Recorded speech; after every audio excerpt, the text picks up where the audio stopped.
Things are changing fast around the country, so in this video we're going to recap several announcements that impact low-income individuals and families across the United States.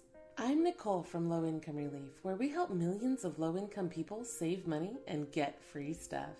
The response to last month's low-income announcements video was overwhelming, and since you all liked it so much, I did some extra research this month to uncover as much low-income news as I could find, and we have announcements for all 50 states.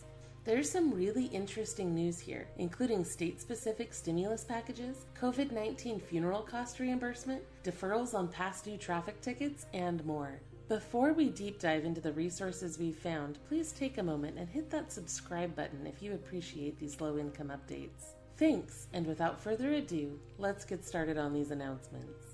A few weeks ago, we introduced the American Rescue Plan. This is the third stimulus bill that has been passed, and it provides $1,400 checks, advances on tax credits, and so much more. For information on that package, please watch that specific video. The Emergency Capital Investment Program is also part of that package, and we didn't discuss that much in our video.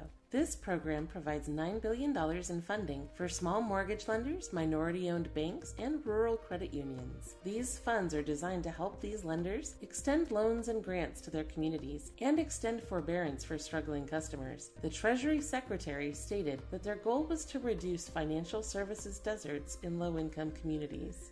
FEMA, the Federal Emergency Management Agency, has announced that the COVID-19 Funeral Reimbursement Program will begin in early April. News Center Maine reports that FEMA Administrator Bob Fenton said that people will need to apply via a toll-free number and that an online registration system will not be available for this program because the agency wants this handled in an empathetic way. Those who have had to pay for funeral expenses due to COVID-19 are encouraged to keep and gather documentation of their expenses.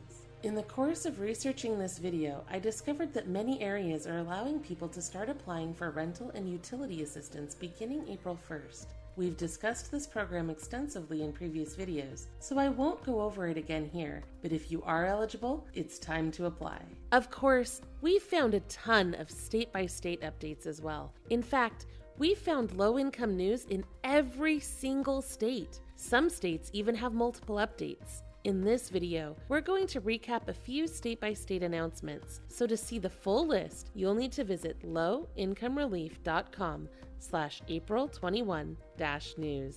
Arizona has announced that Arizona's Medicaid program will cover transportation costs to and from COVID-19 vaccination appointments. This is a temporary change that is expected to help the 2.2 million Arizonans enrolled in Medicaid get vaccinated. California has also passed its own stimulus bill specifically for California residents. This bill, called the Golden State Stimulus, provides $600 for low-income households, undocumented immigrants, and people with disabilities. To receive your Golden State Stimulus, eligible California residents must simply file their 2020 taxes. Colorado. LEAP, Colorado's Low-Income Energy Assistance Program, is open for applications until April 30th. Apply online at colorado.gov/cdhs/LEAP. Hawaii County is now accepting applications for their Section 8 Housing Choice Voucher Program waiting list. Applications must be submitted electronically by April 30th, 2021 at 4 p.m. in order to be accepted. Applications can be found online at hawaiicounty.gov/departments/office-of-housing.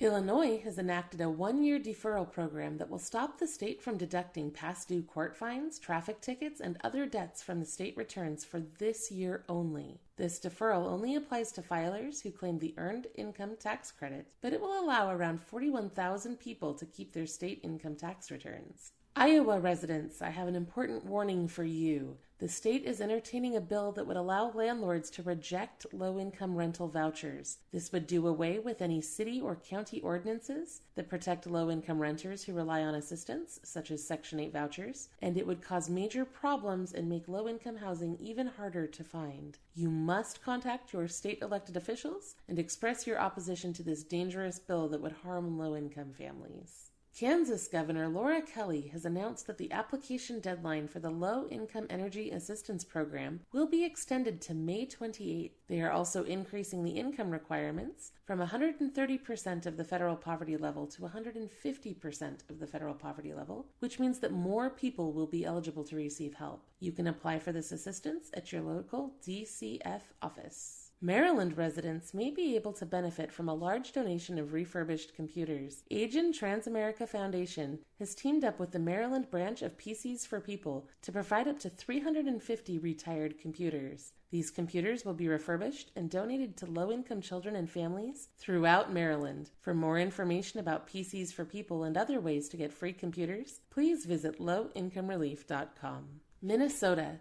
Due to the recent deep freeze, Minnesota's Energy Assistance Program has doubled the amount of their annual crisis benefit. It's a one-time increase that can provide up to $1,200 toward your utilities. The deadline to apply is May 31st, so be sure to contact your local community action agency right away. Montana homeschoolers and private schools may be eligible to receive special coronavirus relief funding. The state is still working out the details, but you can follow the updates on the Montana Office of Public Instruction website at opi.mt.gov.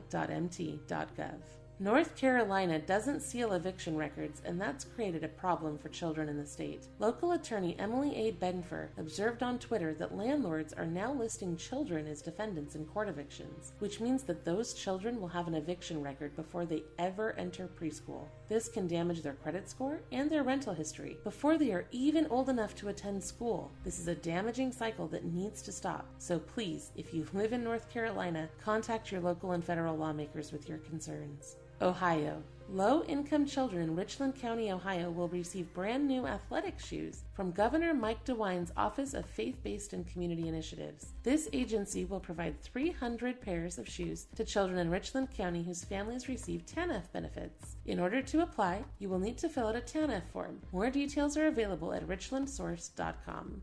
Oklahoma became the first state to expand Medicaid coverage to include opioid treatment. Through this change, the state will allow Medicaid coverage and reimbursement for prescriptions that treat opioid addiction, such as methadone, naltrexone, and others. It also covers counseling, behavior therapy, and other treatments. Virginia has recently increased the number of households eligible for food stamps. Under the new rules for the Supplemental Nutrition Assistance Program in Virginia, applicants must earn 200% or less of the federal poverty level in order to qualify. That's $44,000 for a family of 3, or $25,760 for an individual. According to NBC 12, this will bring more than $100 million in new food aid to Virginia. More than 93,000 Wisconsin households could lose electricity, gas, or water services next month after a year-long moratorium on utility shutoffs expire. Although the Public Service Commission will be meeting to discuss extending the moratorium, Wisconsin residents should know that the federal government has provided money to assist with past due utilities in the last 2 coronavirus relief packages. If you need help, please contact your local community action agency or the agency in charge of the Low-Income Home Energy Assistance Program right away. Like I said before, there are many other announcements that we were not able to cover in this video. For the full list, visit lowincomerelief.com/April21-news. Thanks for watching. We'll be back next week with more ways to save money and get free stuff.